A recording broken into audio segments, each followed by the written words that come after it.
astuce kely amin'ny resaka dropsy ho antsika izay vao nomboka amantatra sy hianatra an'izany a dia aroatra amin'ny farindray ny vidéo. Izany feno izany zao tonga dia accord do satria nahoana novaitsika ity mi ity a novaitsika do zay zany hoe dia ity a ity lahy novaina sol zany hoe feona sol zany zany hoe ity zany a raha miregli gitara amin'ny pitch lab light ianao a dia E2 lasa C2 dia ny A2 lasa G2 dia zay fotsiny zay le dropsy. Hanao exercice kely antsika ho fanombohanareo izay vao manomboka mianatra an'izany a lasa vetrany antsika. Ty zao le do a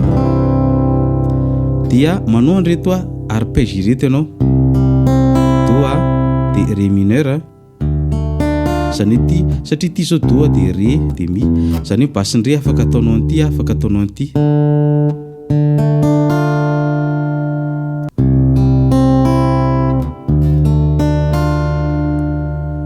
Dia mi mineur vita zay dia fa dia sol le sol ohatran'ny hoe fa dia sol dia amin'izay fotoana izay basse sol 5e corde satria efa lasa sol ito hoe zany hoe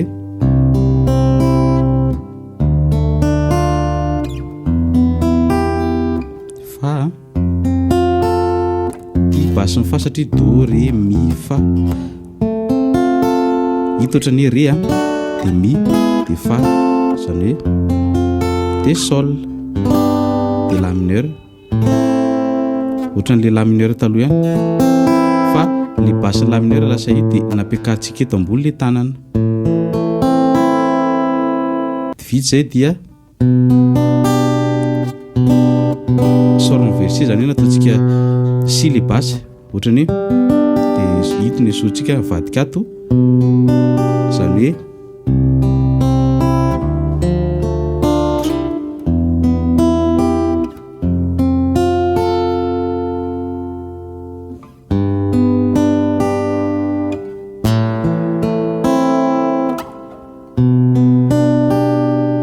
do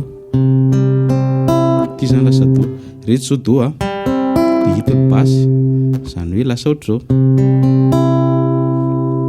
Dia any anaty koa tsika miezaka mandala anazy fa ireny zao afaka ampiasaintsika ohatran'ny hoe manao ohatr'izao ianao hoe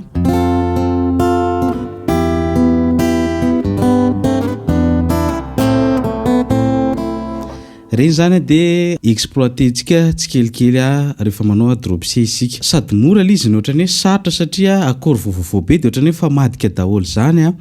le zavatra ao anatiny fa rehefa zatra nefa ianao dia mahafinaritra io dia mandeha ho azy io dia mazotoa mikotrana. Dia raha mahafinaritra anareo ny zavatra nizaraiko teo dia azadina ny manao partage sy mametraka commentaire eo ambany eo. Misaotra tompoko.